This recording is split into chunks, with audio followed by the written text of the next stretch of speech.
Hello, this is chapters 11, 12, and 13 in James and the Giant Peach. James's large, frightened eyes traveled slowly around the room. The creatures, some sitting on chairs, others reclining on a sofa, were all watching him intently. Creatures, or were they insects? An insect is usually something rather small, is it not? A grasshopper, for example, is an insect. So, what would you call it if you saw a grasshopper as large as a dog? As large as a large dog. You could hardly call that an insect, could you? There was an old green grasshopper as large as a large dog sitting on a stool directly across the room from James now. And next to the old green grasshopper, there was an enormous spider. And next to the spider, there was a giant ladybug with 9 black spots on her scarlet shell. Each of these three was squatting upon a magnificent chair. On a sofa nearby, reclining comfortably in curled up positions, there was a centipede and an earthworm. On the floor over in the far corner, there was something thick and white that looked as though it might be a silkworm. But it was sleeping soundly and nobody was paying any attention to it. Every one of these creatures was at least as big as James himself. And in the strange greenish light that shone down from somewhere in the ceiling, they were absolutely terrifying to behold. "I'm hungry," the spider announced suddenly, staring hard at James. "I'm famished," the old green grasshopper said. "So am I," the ladybug cried. The centipede sat up a little straighter on the sofa. "Everyone's famished," he said. "We need food." 4 pairs of round, black, glassy eyes were all fixed upon James. The centipede made a wriggling movement with his body, as though he were about to glide off the sofa, but he didn't. There was a long pause and a long silence. The spider, who happened to be a female spider, opened her mouth and ran a long black tongue delicately over her lips. "Aren't you hungry?" she asked suddenly, leaning forward and addressing herself to James. Poor James was backed up against the far wall, shivering with fright and much too terrified to answer. "What's the matter with you?" the old green grasshopper asked. "You look positively ill." It's a good picture. "He looks as though he's going to faint any second," the centipede said. "Oh my goodness, the poor thing," the ladybug cried. "I do believe he thinks it's him that we are wanting to eat." There was a roar of laughter from all sides. "Oh dear," they said. "What an awful thought." "You mustn't be frightened," the ladybug said kindly. "We wouldn't dream of hurting you. You are one of us now. Didn't you know that? You are one of the crew. We're all in the same boat." "We've been waiting for you all day long," the old green grasshopper said. "We thought you were never going to turn up. I'm glad you made it. So cheer up, my boy, cheer up," the centipede said. "And meanwhile, I wish you'd come over here and give me a hand with these boots. It takes me hours to get them all off by myself." Chapter 12. James decided that this was most certainly not a time to be disagreeable, so he crossed the room to where the centipede was sitting and knelt down beside him. "Thank you so much," the centipede said. "You are very kind." "You have a lot of boots," James murmured. "I have a lot of legs," the centipede answered proudly, "and a lot of feet, 100 to be exact." "There he goes again," the earthworm cried. Speaking for the first time, he simply cannot stop telling lies about his legs. "He doesn't have anything like 100 of them. He's only got 42. The trouble is that most people don't bother to count them. They just take his word. And anyway, there's nothing marvelous, Centipede, about having a lot of legs. Poor feller," the centipede said, whispering in James' ear. "He's blind. He can't see how splendid I look." "In my opinion," the earthworm said, "the really marvelous thing is to have no legs at all and to be able to walk just the same." "You call that walking?" said the centipede. "You're a slitherer. That's all you are. You just slither along." "I glide," said the earthworm primly. "I glide," said the earthworm primly. "You are a slimy beast," answered the centipede. "I am not a slimy beast," the earthworm said. "I am a useful and much-loved creature. Ask any gardener you like." "And as for you, I'm a pest," the centipede announced, grinning broadly and looking around the room for approval. "He is so proud of that," the ladybug said, smiling at James. "Though for the life of me, I cannot understand why. I'm the only pest in this room," cried the centipede, still grinning away. "Unless you count old green grasshopper over there, but he is long past it now. He is too old to be a pest anymore." The old green grasshopper turned his huge black eyes upon the centipede and gave him a withering look. "Young fellow," he said, speaking in a deep, slow, scornful voice, "I have never been a pest in my life. I am a musician." "Hear, hear," said the ladybug. "James," the centipede said. "Your name is James, isn't it?" "Yes." "Well, James, have you ever in your life seen such a marvelous, colossal centipede as me?" "I certainly haven't," James answered. "How on earth did you get to be like that?" Very peculiar, the centipede said. "Very, very peculiar indeed. Let me tell you what happened. I was messing about in the garden under the old peach tree, and suddenly a funny little green thing came wriggling past my nose. Bright green it was, and extraordinarily beautiful, and it looked like some kind of tiny stone or crystal." "Oh, but I know what that was," cried James. "It happened to me too," said the ladybug. "And me," Miss Spider said.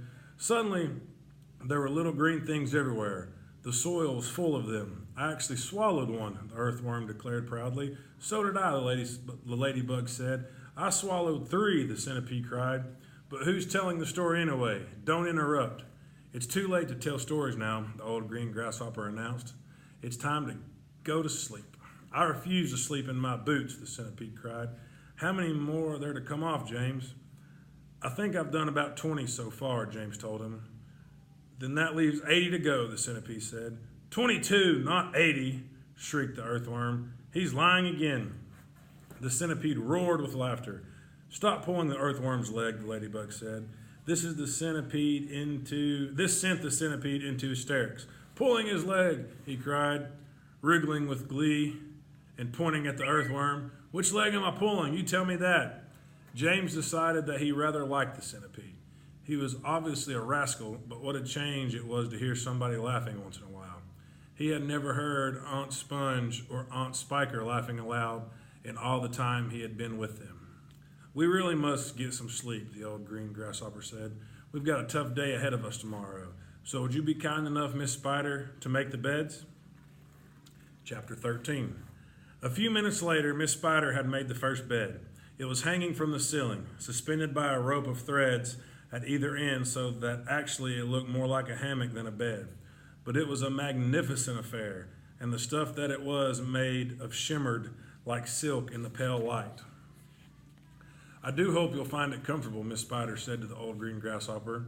"I made it as soft and silky as I possibly could. I spun it with a gossamer. That's a much better quality thread than the one I used for my own web." Excuse me. "Thank you so much, my dear lady," the old green grasshopper said, climbing into the hammock. "Ah, this is just what I needed. Good night, everybody. Good night."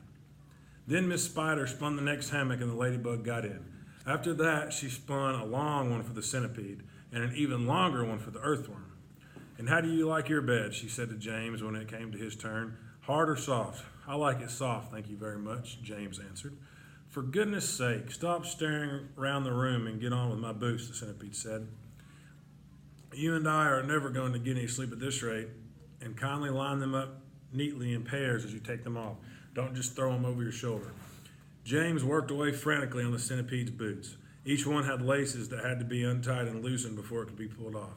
And to make matters worse, all the laces were tied up in the most complicated knots that had to be unpicked with fingernails. It was just awful. It took about 2 hours, and by the time James had pulled off the last boot of all and had lined them up in a row on the floor, 21 pairs altogether, the centipede was fast asleep. "Wake up, centipede," whispered James, giving him a gentle dig in the stomach. "It's time for bed." "Thank you, my dear child," the centipede said, opening his eyes. Then he got down off the sofa and ambled across the room and crawled into his hammock. James got into his own hammock, and oh, how soft and comfortable it was compared with the hard, bare boards that his aunts had always made him sleep upon at home. "Lights out," said the centipede drowsily. Nothing happened. "Turn out the light," he called, raising his voice. James glanced around the room, wondering which the others she might be talking to, but they were all asleep. The old green grasshopper was snoring loudly through his nose. The ladybug was making whistling noises as she breathed, and the earthworm was coiled up like a spring at one end of his hammock, wheezing and blowing through his open mouth. As for Miss Spider, she had made a lovely web for herself across one corner of the room, and James could see her crouching right in the very center of it, mumbling softly in her dreams. "I said turn out the light," shouted the centipede angrily. Are you talking to me? James asked him. Of course I'm not talking to you, you ass, the centipede answered. That crazy glowworm has gone to sleep with her light on. For the first time since entering the room, James glanced at the ceiling. For the first time since entering the room, James glanced up at the ceiling, and there he saw a most extraordinary sight, something that looked like a gigantic fly without wings. It was at least 3 feet long, was standing upside down upon its 6 legs in the middle of the ceiling, and the tail end of this creature seemed to be literally on fire. A brilliant greenish light as bright as the brightest electric bulb was shining out of its tail and lighting up the whole room.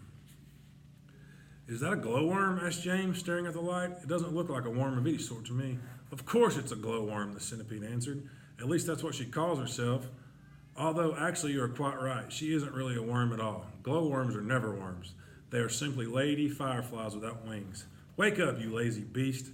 But the glowworm didn't stir, so the centipede reached out of his hammock and picked up one of his boots from the floor. Put out that wretched light, he shouted, hurling the boot up at the ceiling. The glowworm slowly opened one eye and stared at the centipede. There's no need to be rude, she said coldly. All in good time. Come on, come on, come on, shouted the centipede, or I'll put it out for you.